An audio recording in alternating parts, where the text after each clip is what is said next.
And now that the gaming stuff is covered, let's get onto some different kind of nerdy news. As our reigning champion, once again, I will kick us off.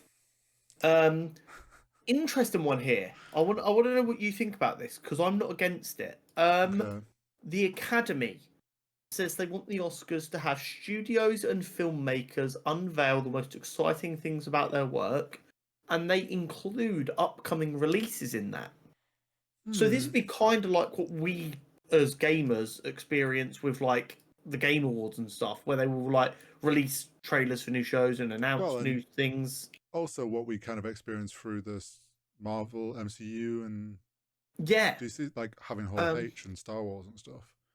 I don't hate this. No, I don't know. Part of me is like, as long as this kind of makes the Oscars maybe a longer thing, so it's not like taking away from what the Oscars was. Yes. But I think it'd be really cool for like after Best Picture, or maybe not Best Picture because that's something that needs to be its own. But after maybe some of the smaller awards, like a director who's not released a film, like Denis Villeneuve, when like the first trailer for Dune is ready, which is an Oscar bait film at this point. Yeah. Announcing the first trailer for that at the Oscars, that's electric, man. True. Yeah, you could have some big announcements. Oscar bait films being announced at the Oscars, is a good way of knowing what film wants an Oscar. And B, is like a really hype way to announce. Like, if you know it's a film that people have been working on for a while, Christopher Nolan's going on to work on his next film. It might take, say, 3 years. If in not the next Oscars, the Oscars after that, he pops up with the first trailer for that, as like the first bit of press to like kick off the press for it, that's hype as fuck. I am down for it as long as it's not just who can throw the biggest checkbook at it to have a slot, because then you're just going to get the Minecraft movie trailer at the Oscars or the next rock film. I completely agree with that. Maybe you make it only directors are allowed to submit, not companies, and you have to have been nominated before. Yeah, you could do something like, it's like you can like alongside you getting voted on who's won something, directors and studios can submit their next project, and the Oscars can decide which ones they want to showcase. But like, even put it a different way, forgetting even maybe like announcing a trailer. You've got a director who's got a project they're really passionate about, but no one wants to pick it up. True. Give them the ability to talk through the story they want to tell directly to the audience, and give Twitter the opportunity to put pressure on studios to buy the film. Yeah, I mean, even it's like, for a context in stuff that we're interested in, look at like the fact that Peter Jackson and Ian McKellen have been talking again with Andy Serkis about this Hunt for Gollum film. If they, like, Andy Serkis and Peter Jackson got on stage and were like, and your favorite three are all up for it, and it's Ian McKellen,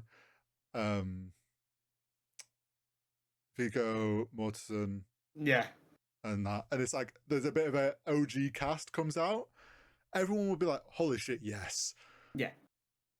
I also think it's a really good way to maybe get people to treat cinema with a bit more respect again, maybe. Yeah, I get what you mean. There is a chance it could have that effect. I'm not saying it will, but I'm not against the concept depending on how they want to do it. I like that they want the awards show to be more than just handing out awards, because that's actually not that interesting to people. Yeah, I know what you mean. People are interested in who wins, but not sitting there waiting to find out. Look at us that watch the Game Awards. Like, we also watch that to find out what's getting announced. So, yeah. But like I said, it's very important that it's not just who can write the biggest check, and also that it doesn't take away from celebrating the awards. More DC rumors. It seems like the DCU is starting to heat up with greenlighting projects here. A new DC action comedy anime is reportedly being worked on at Cartoon Network.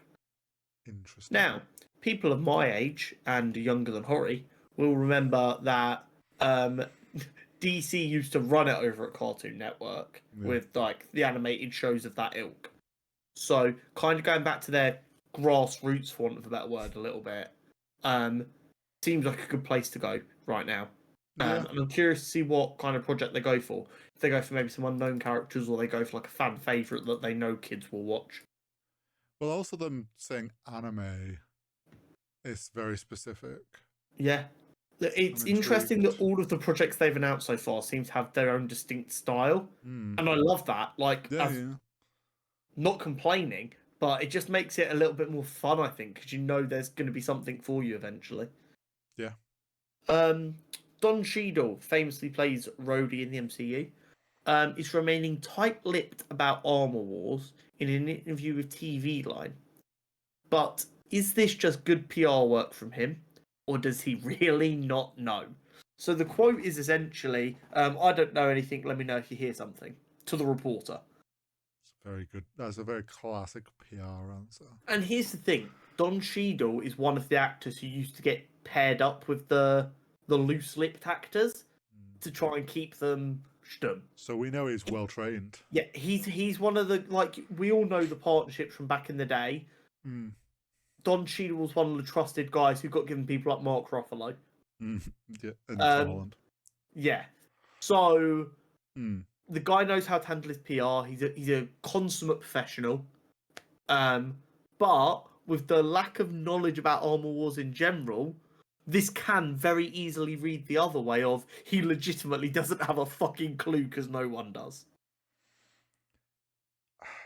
I refuse to believe he knows nothing. Yes, I also am of the opinion it's a fact check when he works for Marvel. At some point, he would have called up potentially Kevin with the amount of work he's done and gone, "Are we doing this thing ever?" Well, it's even it's like as it's got changed and stuff, he will have been updated on it because a Marvel project affects actors' schedules.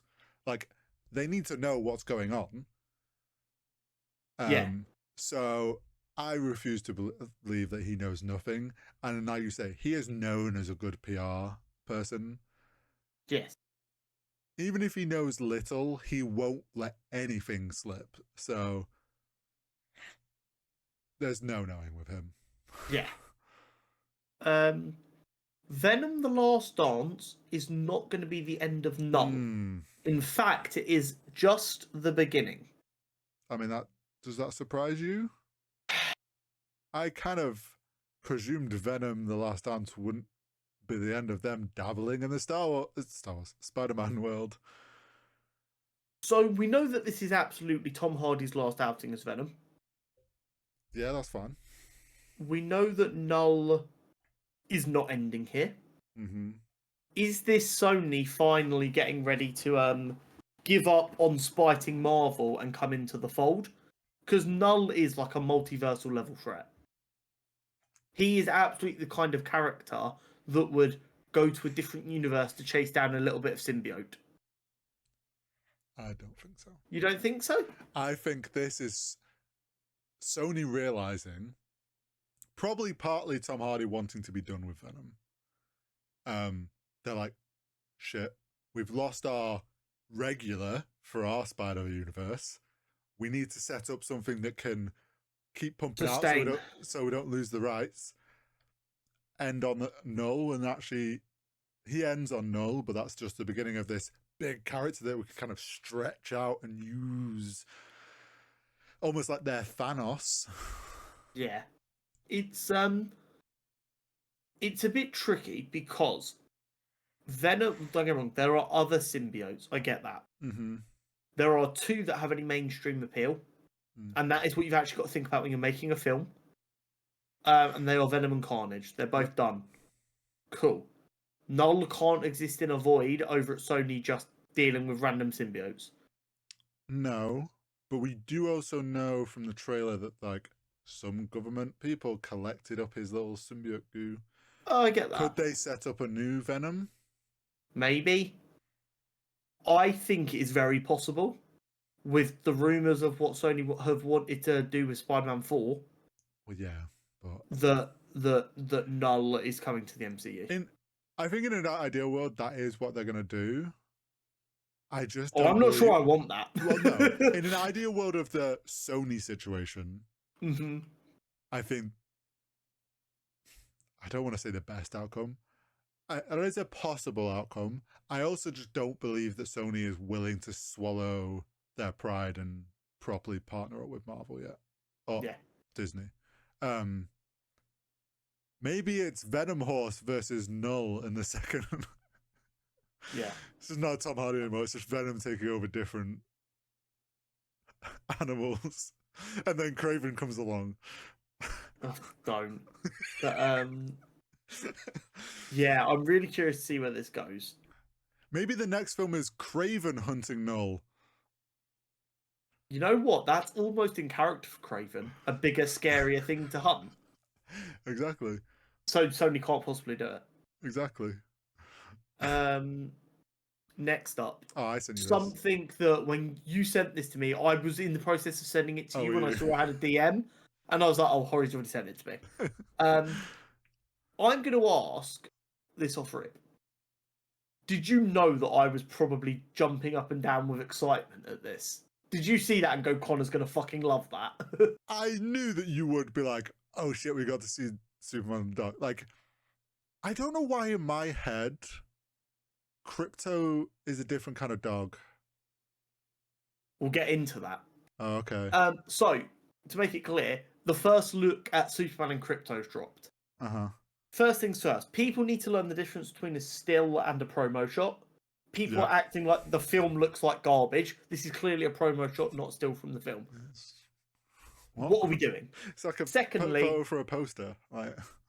Secondly, Krypto has been portrayed in the comics as like a number of different breeds. Traditionally and normally, you would expect him to be a Labrador. Yeah, isn't he usually like a white lab? He's always white. Yeah. But yeah, he's normally when I think of Krypto, I do think of a white lab. I think like white lab or white retriever. Yeah. But that is not 100% consistent.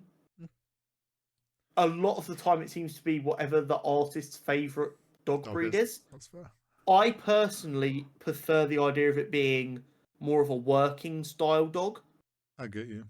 Like a sheepdog. Like a farm dog. Yeah, because he's a farm boy and he got Krypto as a farm boy. So I always like the idea of it being a dog that would make sense to have on a farm. I like the look of the dog in that picture. Yeah. I think it gives a bit of homely vibe. I feel like a Labrador, because it's a slightly bigger dog, is much easier to believe as like a superhero dog. And James Gunn seems to be going, yes, he's a superhero dog, but he's a dog first. He's not a superhero dog. He's a superhero's dog. So I love it. We also and the vibe of that still is exactly what I want this film to be. I like because you got to think this is a young Superman who's just moved to the city. Not gonna have a big Labrador in an apartment. Exactly. I love the look of this. People were getting really weird about it. Because they were like, should have been a Labrador. Grow the fuck up. It's Krypto the fucking Superdog. We are living in the best timeline. I saw it and I was like, I'm sure that's not the usual dog type. But then I'm also like, I don't know if there's actually a set dog. So I just was like, this dog doesn't look bad. It's not like I've seen that dog and gone, oh, why have you picked that dog? I'm so excited. And the vibe of that still is exactly what I want. So Grant Morrison, I think it's Grant Morrison, the comic writer, has said a number of times, people say Superman's difficult and not interesting to write about, but they're viewing him wrong. It's not you have to give him a weakness. He has a normal person's problems. But instead of, oh, I've got to get to work and I've got to take my dog for a walk, getting to work for him is saving the planet, and taking his dog for a walk is going to the sun and back. Yeah. So it's like everything's just bigger. It's not different, it's bigger. And he wrote All-Star Superman, which is, we know this Superman's kind of inspired by a little bit. So that picture of him and Krypto, we've all sat, like, if you've ever had a dog or you've like dog sat, everyone has sat on the floor next to their dog like that, just happy with the world. This is that on a big scale. Instead of sat there watching the TV, just being content, he's sat there on the moon looking at the earth with his dog, being content. Yeah. The vibe of this film has me so excited. I hope we get like a Superdog level of fetch played. Yes, exactly. This is where our mind should be going, having seen Krypto. It shouldn't be, oh, it should be a Labrador. It should be, oh, I want to see them play fetch between the Earth and the Moon. Yeah, I want to see him throw a rock round the moon and Krypto chase Exactly. We are getting so sidetracked. Oh, it should be Labrador. It should be this. No, we're gonna see some fucking dog. I want Marley in me, but with superpowers. But not the ending of Marley. No, absolutely not. There is only one super pet that I have strong feelings about the breed of, and that is the Ace the Bat Hound. Should be a Great Dane. Okay, yeah. That's the only one I have strong feelings on. But I also feel like you could probably convince me that a Doberman makes sense. Yeah. So, yeah, these are the only ones I have strong feelings on. And of course, Bat Cow should be a cow, but that's for obvious reasons. I now just want, now that I've seen Krypto, I want all the superheroes to have their pets. I want to see Damian in the Batman film sneak in Bat Cow. I want to see that happen. Because it's the kind of comic book shit that we're not seeing on the big screen. It would be funny if we could have all the super pets. Yes. Right. More phenomenal news. Yes. Invincible Season 3. One of the best. The greatest. One of the greatest reveal trailers. Invincible. Yes, the best. The amount of self-jab jokes was great. Yes. So, February 6th. Yeah. No mid-season break. No. After they rinsed themselves for having 3 months off. Yeah. And based on the Season 2 trailer, which was a very similar style, there is good reason to believe that we are going to get a Rex Splode special. So in the Season 2 trailer, in the booth behind Mark, there was a little Atom Eve. Like little girl Atom Eve. Oh. In this one, there was a little boy Rex Splode. Ooh. So people are like, okay, cool, we're getting a Rex Splode special. Which we said after watching the Atom Eve special, I want more of these. These are really fun. Yeah. You know my feelings about Invincible. And they heard us. We went. Yeah. We would have waited longer if you would have just gone no mid-season break. It's fine. Yeah. They've heard us. That's all we can ever actually ask for. Oh yeah, like I'm glad that they realized themselves. They probably did when there was probably some hands were tied sort of situation, but they definitely post that season realized that mid-season break was not good for the fans, and I love that they poked fun at it. I just the whole reveal for this was so good, and the diehard fans are already pointing out that we will be getting Conquest, so that's a name you're going to need to get ready to hear a fair bit of. And it's been said a number of times, shit gets wild. I believe now is when shit starts to get wild. This season is when we're going to dial it up another couple of levels potentially and really start to heat up a little bit. Do you know what I want to request? It won't happen. I'd love if we get, like the classic training arc montage, but get that and set it to Linkin Park. Nice. Just really nail the vibe. Also, we're going to get the new suit. That was sort of teased some more. Yes, it was. That was kind of a little bit leaked, a little bit teased. I'm very excited for it. On the back of my tremendous horror game victory in the gaming quiz, I've got some horror game news. Oh, how exciting! Very famous horror game, Until Dawn, which was had lots of famous actors doing the motion capture and the storytelling for. One of my actual favourite games. I've genuinely watched about 9 different playthroughs of this game, including just finishing one literally today. It's being made into a film, and we now have a release date of it, April 25th, 2025. Apparently, they've tweaked the story slightly because obviously, if there's no point just re-releasing something and adding nothing. Yeah. I doubt they're going to get the same caliber of actor, and I doubt they've got the same actors. This had Rami Malek in it before he made it big. Imagine they do, though. If they have the same cast and everyone's reprising their roles, I will not comment about the fact they've got 35-year-olds playing 19-year-olds. I will just accept it. What if they redo it? Because I can't really remember the Untold, but like, what if it's they're all older?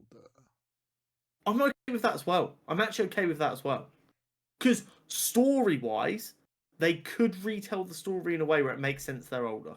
Okay. Because the plot it's kind of a I know what you did last summer type vibe. Right. In the sense of something bad happens, they all go back and then shit goes wrong. Mm-hmm. They could absolutely make it, instead of the 1-year anniversary, the 10-year anniversary, the Got it. 20-year anniversary. Mm-hmm. Something you'd have to suspend your disbelief, but you have to do that for the film anyway. So, but I will be there. Absolutely, that's quite fun to me. I like it. It's another video game IP that I think can translate quite well because it was almost made as a film where you had control. So, I get you. Rare American W here. Sorry, what's that? Yeah, the FTC in America has finalised a single click to cancel rule, which I believe will take effect in 100 days. And it will require all subscriptions to be cancelable with one click. Instead of this, are you sure? And then you go, yes. No, it's like, but what if we give you this deal? Some companies still require you to call them up in America. Oh, really? And then they'll have like one person answering phones and they'll have you on hold for hours. Yeah. So this will circumvent that. Stuff like Adobe won't be so easy to hide how you cancel subscriptions, stuff like that. And while that is just in America that it's going to become a legal requirement, as a general rule, when something big like that happens in America, other countries can follow suit easier. And sometimes companies will go, to make our lives easier, we're going to make this the same everywhere. Well, yeah, also like the big companies like Disney stuff, they're not, where they have obviously sites, versions for different countries, stuff like that, it's just easier to just put it all on them. Yes. Rather than just having America be different. Exactly. So hopefully we will see this affect companies' behavior globally and stop making stuff so, like Apple's bad for it. They hide stuff menus deep. They've got better over the last couple of years, but once upon a time, it was if you needed to cancel a subscription that you'd got through the App Store, you had to Google search how the fuck to do it. A new Marvel 2024 logo. I haven't seen this. I will be able to find it for you very quickly and send it over to you so that you know what the fuck I'm talking about. I mean, Marvel, I'm guessing you mean like when it's cycling through stuff. No, just a flat logo. Oh, flat logo, okay. Yeah, I believe it's just for Marvel in general, not just studios based on this. There you go, I sent that to you. So it includes some comic book, some film, some TV, and some video game art, including the iconic Daredevil pose that you'll see on basically every YouTube thumbnail ever. Some Fantastic Four stuff, including Herbie from the new Fantastic Four film. Oh, yeah. Human Torch, Sam Wilson. Yeah. You've got the Red Hulk. You've got some Thunderbolts with that asterisk very prominent again. They don't want us to forget about the asterisk. Oh, yeah. Agatha All Along. What If? And then you've got some Marvel Rivals art there, including Jeff the Land Shark, who is taking the world by storm. So yeah, very, very cool. Very, very cool. Yeah. I like this logo. It's the fun logo. I'm not sure if it's a logo that's like just been done specially for something, or if they're actually running it for a while. But it's kind of cool. So knowing how Marvel seems to do like this and the film one that gets tweaks throughout the year, like I feel like this is a start of 2024. Wouldn't surprise me if something with the asterisk changes once that film's out. Yeah. It feels like one of those ones where this is like Q1, maybe up to Q2. Like it's one that's going to be tweaked. Yeah. Which next up, okay, as people will know, I've been collecting the Ultimate Spider-Man comics. Yes, you have. Which is a fresh take on the Ultimate Universe, in which heroes were kind of wiped out of existence and they're creeping back. Mhm. Peter Parker was already an adult with kids before he got his powers. Yeah. Lots of great stories. I'm actually thinking about now going to collect the other lines from the new universe that I wasn't initially collecting because they look like there's some cool shit going on. Oh.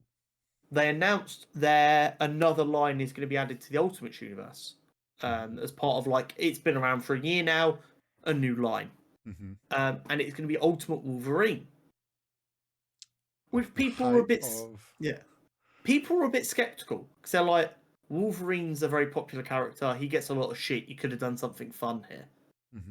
Then they found out what the twist was, and everyone shut the fuck up and went, okay, this is actually kind of sick. In this universe, Wolverine is the Winter Soldier. He is still under control of the Russian government.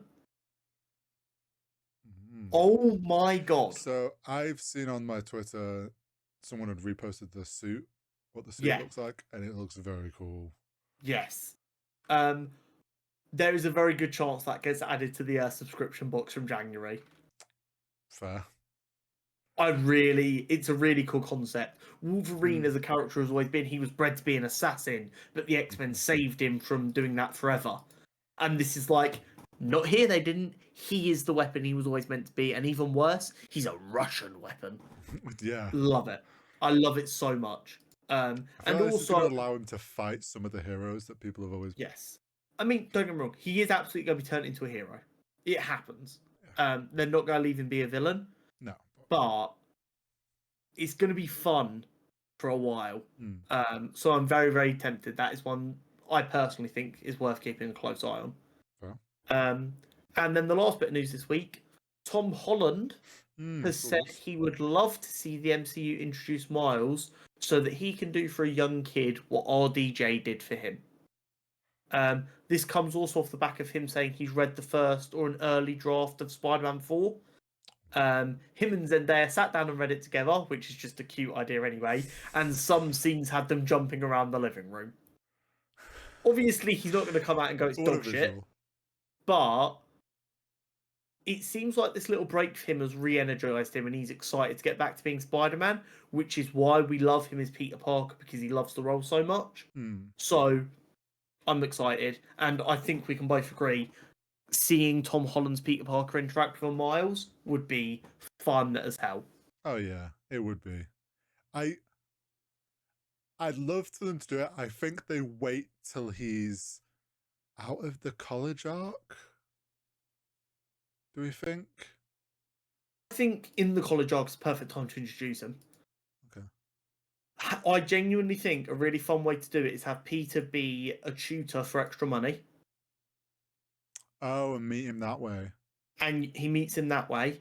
And then Miles says to him, he's like, Pete, can I trust you? He's like, yeah, of course you can. And he's like, some weird stuff's been happening. And then you get to have a really funny scene where Pete thinks he's talking about puberty and he tries to be like a cool big brother. And that would actually and then he reveals he has spider powers. Yeah, that whole awkward thing of oh shit, this is what an adult's meant to answer. How do I answer this? And then Pete's like, oh shit, and then it cuts. And then the end of that, maybe the second film of the college arc, is Pete realizing he's got a protege now. Comic books. This is a comic book scene. That is a comic book scene. It's like, Pete, can you help me? Something's kind of happened. And he's like, whoa, well, you see, you're at an age and your body starts to change. He's like, no, I know all that stuff. He's like, look, awesome. So yeah. They could sell that even better if it's he's doing things that sort of he's thinking, oh shit, is he going through puberty? He's acting a bit weird with it. Yeah. And then he's weirdly sweaty. And then maybe he's talks to Happy or something on the phone. He's like, that kid that I'm shooting, how am I meant to deal with this? There's Happy doesn't know him anymore. Oh shit, yeah. Yes, he's gonna be all alone. I forgot about all this. Yeah. And I hate to be this guy because I am just becoming a generic Spider-Man fan here. I need Pete Parker in the MCU to suffer more. And I don't mean in big ways like losing Aunt May. I mean I need general life to be a struggle for him. Because that is where Peter Parker is forged in the fire. What if he does get a Miles and it's Miles that persuades him to finally go and explain to MJ? MJ. Yeah. Yeah, I'm down for all of this stuff because while it's important that Peter is a mentor to Miles, Peter also learns stuff from Miles because Miles has the family Spider-Man balance down a lot better than Peter does.